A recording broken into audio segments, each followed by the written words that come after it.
And it's because they're insane. So like these people who work these fancy jobs where there's male dominated, they have these outreach advisors. I used to work as an engineering outreach advisor for Portland State University. My job was to recruit minorities and women to replace the white people because there was too many white people. So we had to go round up non-whites. And what they told us was that my boss was a Latina, and the ambassador is very diverse. A lot of Asians, women, mixed age groups. I was the token diversity hire. I was the old white dude. That was my ironic diversity hire.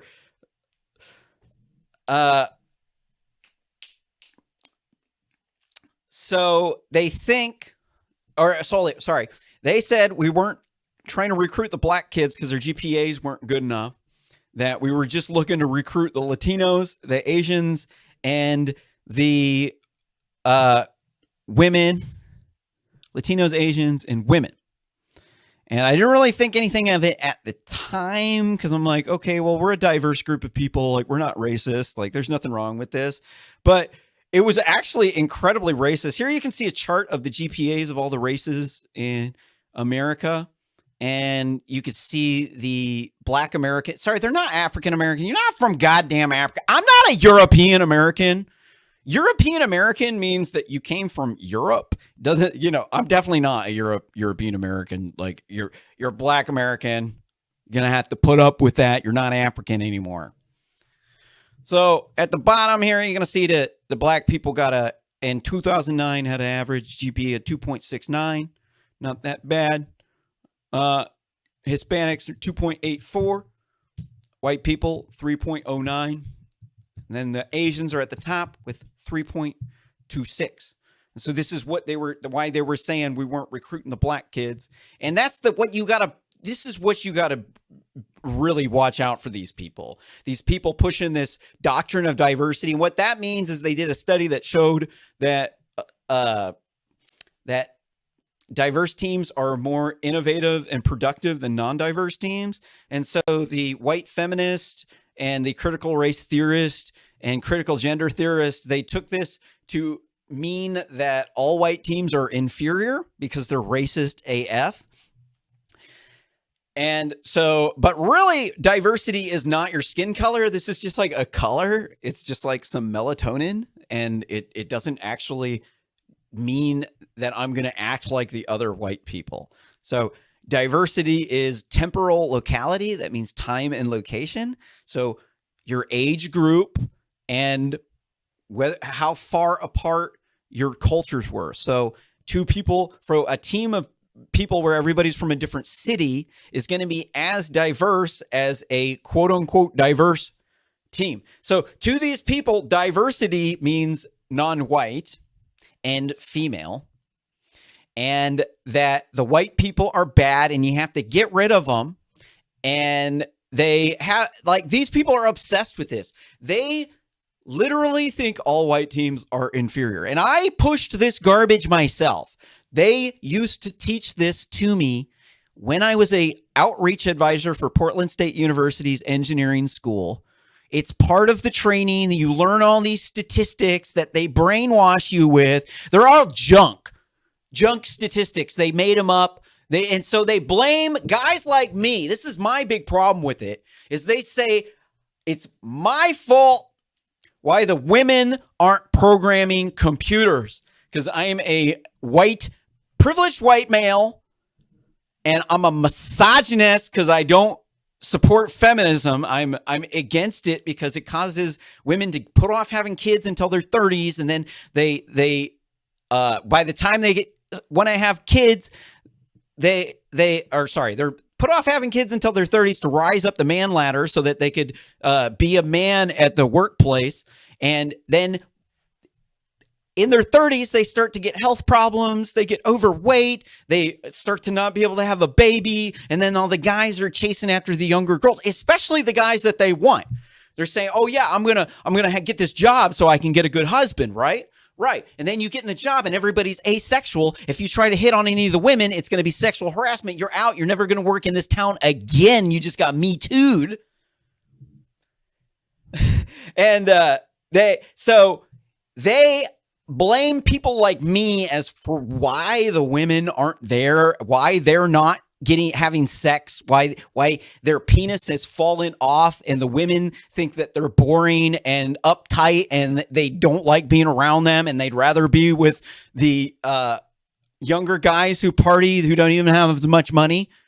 Because even if they don't get laid, at least they have those friend moments. You don't get that in corporate America. You don't get it. Like, I spend most of my days running a startup company, building technologies like artificial intelligence stuff. And like, trust me, man, there ain't no social interactions when you're working on a startup 16 hours a day, dude. Like, a lot of these engineers, they work all day long. So if you want to have a family with this person, they're going to be gone. Your wife's probably going to start cheating on you because you're working 16 hours a day. That's why they pay you all the money. That's the problem with all these people saying, oh, this isn't fair. The white people and the Asians, they got such good grades. And this is white supremacy. And you look into it, it's always ends up being pretty much cockamamie bullshit, because here we can see how much money the different races of Asians make. We can see the Indians are at the top with $126,000 per year. Taiwanese making about $102,405 per year. Filipino Americans making $100,000 per year, $100,273 per year. Indonesian Americans, $93,501. And then we go here down on the bottom. We got white Americans making $65,902. And so apparently white supremacy is at fault here. It's completely at fault. The Trump Republicans, all these white nationalist people, that's the reason why all the people in the city are getting bad grades in the public education systems run by the Democrats. Right. It's like, here's a map of the voters in the 2016 election. We can see these blue bars are where the Democrat voters are. You can see that the vast majority of Democrats live in big cities, and the vast majority of the Republicans live in small to medium sized cities. It's pretty obvious from looking at this map that the people in the red states here, the places where there's like not very many people that are way more poor than the cities, it's pretty obvious that it's not the Republicans, the or the so-called white nationalists in the red states who are holding down the people in the big city, causing them to get bad grades, which then here we can see a chart that shows you the average incomes of the various races. And you can see that they pretty much identically mirror the GPAs, because we're in a meritocracy. And so what happens is the Democrats, they need to get elected. And so they're living in these big Democrat run S-hole cities. They're crime ridden. They're run by cartels, just using them to distribute trillions of dollars worth of narcotics. Like massive, insanely large narcotics trafficking operations, sex trafficking, you name it, man. You want to get a hooker, dude, just go to Washington, D.C., man. You could pick up on some pretty good hookers in Washington, D.C. You might end up getting sloppy seconds from some of these Democrat politicians, but I mean, it'll be a lot hotter than the hookers up in Portland. So the trick is you give the non-whites the diversity ticket so that they can go above the poor whites in the social hierarchy. And so what they've done essentially is they've created this racist ivory tower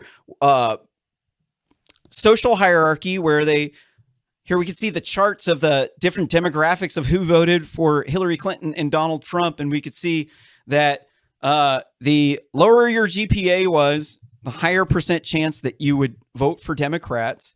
And also, too, if you're a college grad, then the higher percent chance that you would vote for Democrats. And then all the people who were in the middle, in between, then they all then ended almost all of them ended up siding with the Republicans.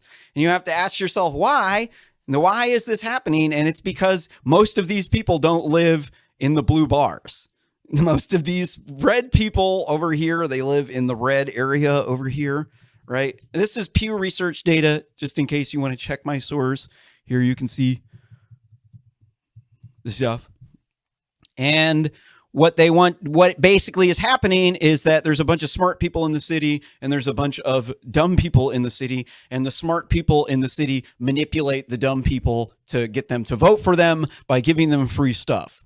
They say, hey, we will rob Peter to pay Paul reparations in order to get Paul and Mary to vote for us. That's basically the scam that is going on. Only 6% of scientists vote for Republicans. I'm not sure what the engineers are, but the engineers are pretty conservative. Actually, I'm not out of the ordinary. The scientists, though, are wingnut. Okay, if they're an engineer and they're dealing with anything related to the environment, chances are they're going to be a Democrat. But if they're in a place where there's very few women, chances are they're going to be a conservative. But the scientists are not the same way. And this is why Fauci, I'm going to hurry this up because we got to get to Fauci. We got to shame Fauci because he is a liar. As only 6% of these Democrats support or vote for Republicans. They have a groupthink monoculture echo chamber over there in the CDC, and they are pushing stuff based on their political agenda. Here, let's go farther into this article here. Let's get it out of the way so we can move on to shaming Fauci for being a liar.